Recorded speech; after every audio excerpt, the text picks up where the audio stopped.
Hello, my name's Mary, and I'm coming to you from the children's room at the Portland Public Library in Portland, Maine.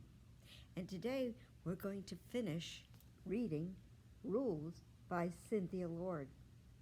It was published in 2006 by Scholastic Press, and as I said, it's by Cynthia Lord, who is a Maine author. Some people think they know who you are, when really they don't. My head against the car window, I cross my legs and arms, folding the ache inside. Beside me, David holds his hands over his ears. Did David do something to upset you, Mamas? Unbelievable. I look up to the rearview mirror. You were supposed to watch him. You promised. I could see him, she says. He wasn't doing any harm. He was opening doors. So what? He opened one door. Her eyes flashed to mine in the mirror. For goodness sakes, Jason's family understands. Understands what? That we're as different as they are?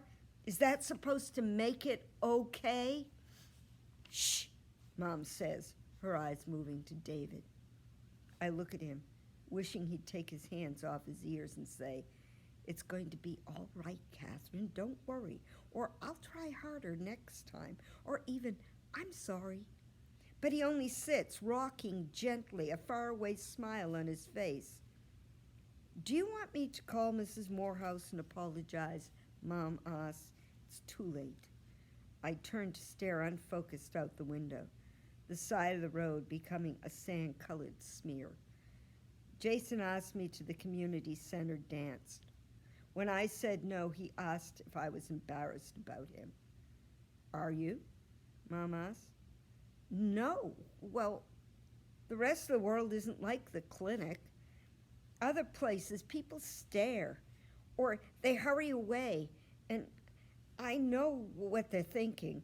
Oh, isn't that too bad? Or what's wrong with that kid? Or, whew, I'm glad that's not me. I get so sick of it.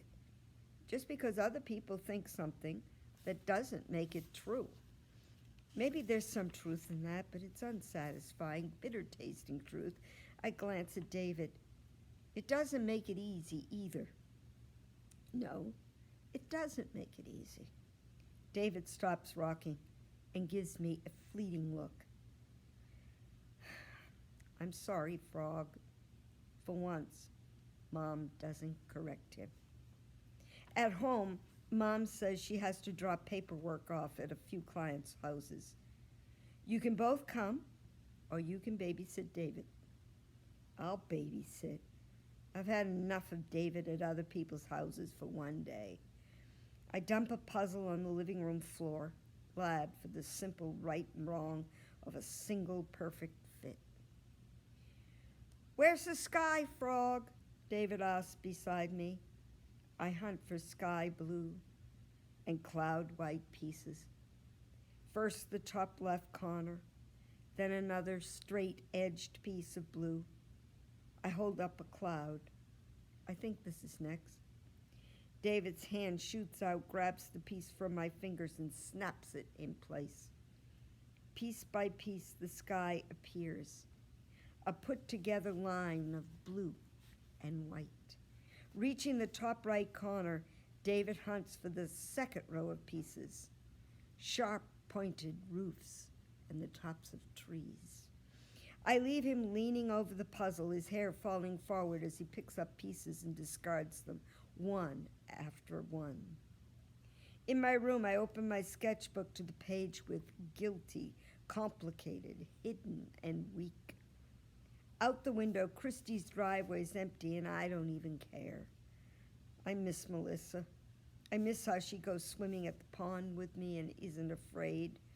I miss how we build mazes and guinea pig playgrounds on my floor for cinnamon, nutmeg. I miss being myself with my friend and not having to try so hard. If she were home, I could tell Melissa everything about Jason and Christy, and she wouldn't laugh unless I did. Fix it? David stands beside me. I didn't even hear him come in. Next time, don't forget to knock. I hold out my hand and feel a cassette dropped on my palm. But when I look, there are 2 long lines of tape hanging down, snapped. David folds my fingers around his cassette. You can fix it? No. He puts his hands over his ears. Don't worry. You can fix it. You don't get it. I can't fix it. I throw the cassette. It clangs, hitting the bottom of my trash can. Fix it! David screams. When someone's upset, it's not a good time to bring up your own problems, I scream back. Why don't you understand? No toys in the fish tank. Chew with your mouth closed. Don't open or close doors at other people's houses. David drops to the floor and wraps his arms over his knees. Trash goes in the garbage can, he says between sobs. That's the rule. He's crying so hard his whole body shakes. I get David's cassettes from the trash, but it's too broken. I can't fix it. Tears fill my eyes. I walk over and kneel beside him, circling his knees and shoulders with my arms. I lay my chin on David's hair. I'm sorry, I whisper. I'm sorry, Toad. Each phone ring sounds like a long breath in my ear. 1 ring breath. Please be home.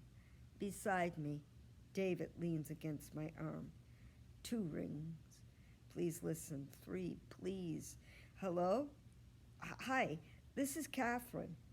When Mrs. Morehouse doesn't say anything for a split second, I think about hanging up, but somehow I squeeze the words around the lump in my throat. Can I talk to Jason? Mrs. Morehouse pauses. Just a minute. Waiting, my heart throbs. Please, please, please. Catherine, Mrs. Morehouse says, he doesn't want to come to the phone. Would you tell him something for me? Would you tell him I'm sorry and I'd like to invite him to the dance tonight? She sighs. I don't know. I'll be there in an hour. Please tell him. I really want him to come. I give her the details, even though she won't even promise to tell him. Hanging up, I say to David, now we're calling Dad. The pharmacy worker who answers the phone tells me Dad's busy, but I say it's an emergency. Catherine, what's wrong? Dad asks. You need to come home, but on the way, you need to stop at the mall and buy a cassette of Frog and Toad Together by Arnold Lobel. It's very important. Are you writing this down? Catherine, I have to. We matter too, I snap. You need to buy Frog and Toad Together by Arnold Lobel and a new cassette player and come home now. Of course you matter. Just give me a few. I hang up. After changing into my favorite jean skirt and black tank top, I sit on the front porch with David, brushing my hair and watching the road. 23 cars later, Dad drives in the driveway. Come on, David. I take his hand. I'm going to a dance. Late doesn't mean not coming. I hear music. The double doors to the town community center are propped wide open, a rectangle of yellow light spread on the sidewalk. David jumps into the box of light. He waves his hands in excitement, watching his shadow. Catherine, next time you need to plan better, Dad says. I can't leave work for something like this. I watch David jumping, his shadow hands fluttering. You take David to the video store every time he has OT. That's different. Different because it's him? Dad huffs, turning to me.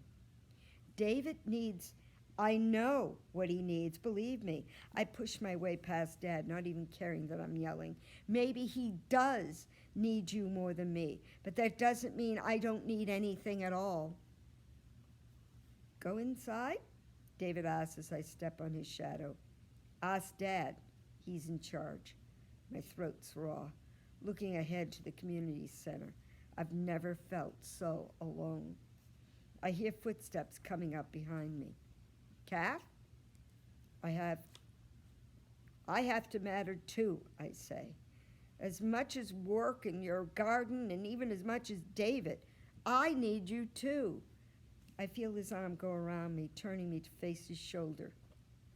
You matter, Dad says, holding me. Even though strangers glance at us as they pass, I hold him tight. Would you stay until I know if Jason's coming? Sure. My forehead pressed into the hollow of Dad's shoulder. His shirt smells sickly sweet, like cherry cough syrup from the pharmacy, but I don't care. And can I borrow some money? I spent all mine on Jason's present. Dad digs in his pocket with his free hand. He has extra, so you can call me when you're ready to come home. I'll come as soon as you call. Go inside? David asks. I nod. I'm ready. Inside the doors, a woman looks up from the admission table. The poster I made is taped on the wall behind her. Welcome, she says, opening her cash box. Are you here for the dance? My daughter is. My son and I are only here until her friend comes. Dad pays for all of us, but David doesn't want his hand stamped. Watch. It doesn't hurt. I hold my hand out, and the lady says, would you like a flower, or a frog, or a dragonfly? A frog, please. She presses the stamp onto the back of my hand, and I show David, look, it's frog. David holds his hand out to me, and I turn it over so she can stamp the back. Something smells good, Dad says. We have a bake sale going on, and there's popcorn and soda. The woman points down the hall toward the tables piled with brownies and cookies. Everything is 50 cents or $1, but you can't bring food or drinks in the gym. It's the rule, David says. Ahead, there's a scatter of flyers on the bulletin board, and the doorway to the gym is surrounded with colored streamers and twinkly white Christmas lights. Dad stops to talk to someone at a long table selling T-shirts with the community center logo on them, and I hear snips of the conversation. Lots of kids. Lovely night. Pharmacy is good. Beside me, David steps close to the lights, his fingers flickering at his sides, fast as moth wings. The lights are beautiful, aren't they, I say. Like hundreds of stars. Like stars, David says. Make a wish, frog. I close my eyes and reach in my skirt pocket, fingering the money Dad gave me. From inside the gym, a song starts, a fast, wonderful, bursting with life song. And when I open my eyes, David's staring at me, inches from my face. Most people say if you tell a wish, it won't come true. But I don't think wishes work like that. I don't believe there's some bad-tempered wish fairy with a clipboard checking off whether or not you've told. Oops, you told your wish, no new bike for you. But it's a long shot, I'll get my wish. So even if there is a fairy in charge of telling, it won't matter. I wish everyone had the same chances, I say, because it stinks a big one that they don't. What about you? What did you wish for? Grape soda. I can't help smiling. You wished for grape soda? He doesn't answer, and I pull my hand from my pocket. Taking one of his fluttering hands, I wrap his fingers tightly around $1. Wish granted, Toad. He takes off running, and Dad runs after him. I close my eyes and make a new wish. I wish the refreshment stand has grape soda. A real conversation takes two people. Alone on the bleachers, I run my hands over my knees to wipe the sweat away. In the half-lit gym, the white stripes on the floor and the basketball backboards almost glow. My fingers long for a fat paintbrush to stroke color across the white backboards. Blood red, electric blue, tangerine, blistering colors. But I have nothing to hold and nothing to do but wait. I've checked all along the sides of the gym, across the dance floor, out in the hallway, even past the little offices holding sports equipment.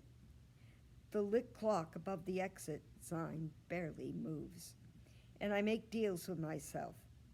He'll come when the minute hand is on 4. The music blares. I can't hear my feet tap, but someone must have spilled a drink because my sandals catch on something sticky. Worry twines in my chest, and I keep unsticking my feet in case I need to run out to find Dad and tell him I want to go home now. I last saw him and David drinking grape sodas on the stairs. Jason will come when the minute hand is on the 6. Watching kids dancing, I flicker my fingers on my knees. Some of the dancers look goofy. One boy reminds me of David, his elbows bent sharply. But there are so many kids, it doesn't matter. The other dancers make room for him. I see kids in school I recognize, but no Christy or Ryan.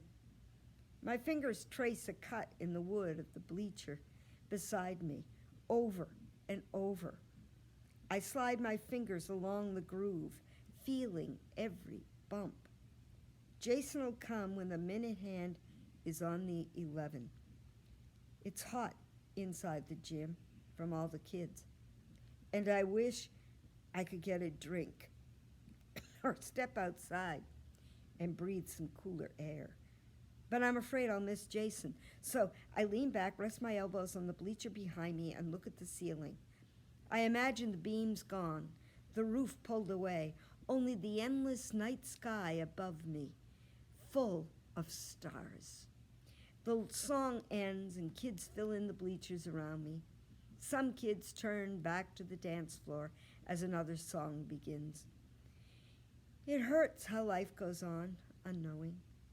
All these kids walking by, heading to the dance floor or toward the hallway, not even seeing me. I watch a girl move toward the door. In the bright light from the hallway, she darkens to a shadow, passing the outline of a wheelchair in the doorway. Sorry, excuse me. I step around knees and feet, trying not to push, but wanting to shove past everyone. I have to get over there. As I come closer, Jason looks at me, eyes narrowing. Mrs. Morehouse stands at his side. I'm glad you're here, I say. I really want to talk to you. I'll be in the hall where it's quieter, Mrs. Morehouse says. Come get me if you need me. Excuse me. I call over and over to the kids' backs, making room for us to move down the quiet hallway outside the community center doors. Through the windows, I see the dark outline of great clusters of basketballs, stacks of pointed traffic cones, and a rack of hockey sticks. Standing next to Jason, I don't know what to say to get started. It's a nice night out. Jason turns his wheelchair to leave. Wait. I reach into my skirt pocket and pull out my first word. Complicated. Jason lifts his eyebrows. I kneel to be at his eye level. I see how kids stare at David, and it hurts me because I know what they're thinking. Or even worse, they don't look at him, just around him like he's invisible. It makes me mad because it means it's mean, and it makes me invisible too. Jason watches my face, but his hand moves to give me room to reach the last empty pockets of his communication book. Hidden. I didn't tell Christy everything about you. I didn't tell her about your wheelchair or your communication book. I didn't know how she'd react. I should have because you're my friend. But it got harder and harder. I dropped my gaze to the tiled floor. No, that's an excuse, too. The real truth is I was scared. What she might think of me, not you.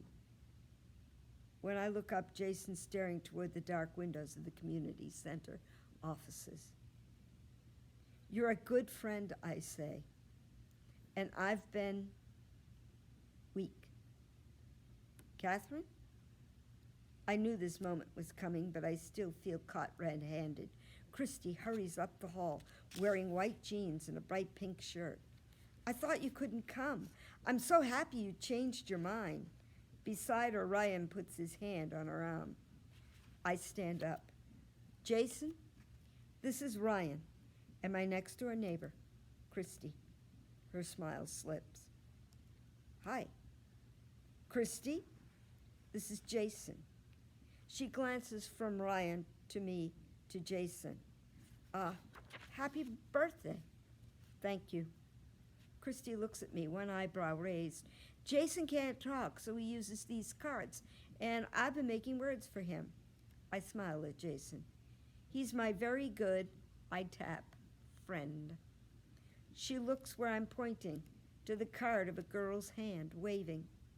Jason taps, Catherine, talk about you all the time. Really? Christy makes a sound. She could have told me more about you. Ryan pulls Christy's arm. Come on, Chris. I'm sorry, I say. I should have told you the truth. Yeah, she says flatly, not looking at me. You should have. I'll see you around. As they walk away, I open my hand to show Jason my last card. I have one more. He shakes his head. Don't want it. I fold guilty until it's so small it won't fold again. Jason starts his wheelchair down the hall. Wait, I say, rushing to catch up. Where are you going? Dance. Do you want to come? But I don't. Break, dance, rule. Jason tips his head down, looking under his eyebrows at me like he's expecting me to blast off in a wild, chatty detour, and a detour sits on my tongue like an airplane waiting on the runway. All systems go, cleared for takeoff. All right. I follow him down the hall and out across the dark gym floor to the very center where there's a clearing in the kids. Next to me, a girl lifts her arms above her head. One by one, the other dancers join her, palms reaching up, swaying back and forth. Jason joins them, palms open.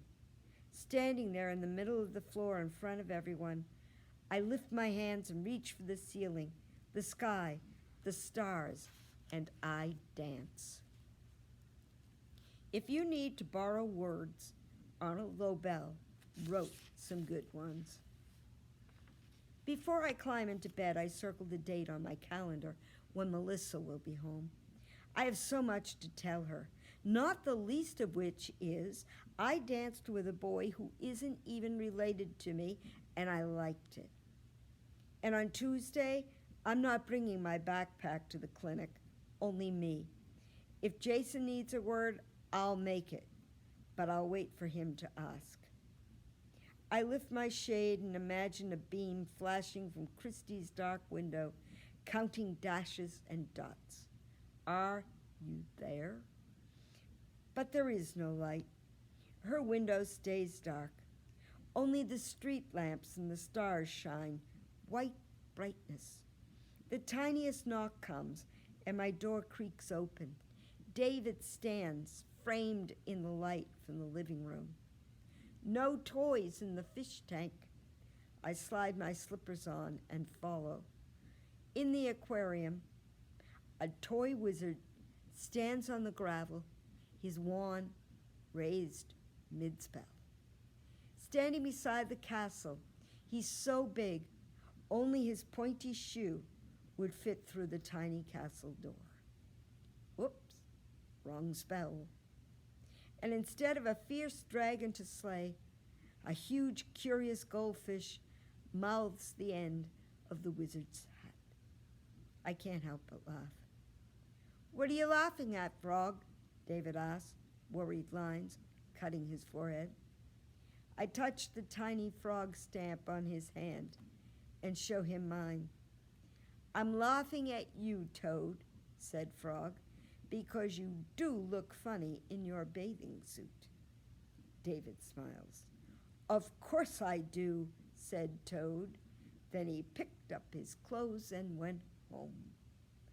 The end. Tomorrow I'm going to tell Mom she has a point about David needing his own words. But other things matter too, like sharing something small and special. Just my brother and me. Kneeling beside David, our arms touching, our face reflect side by side in the glass. I let that be enough. And that is the end of Rules by Cynthia Lord. This book was published in 2006 by Scholastic Press. And I'm so glad that you've been able to join us while we've been reading Rules. And next time, someone will be starting a new book. So until then, bye-bye.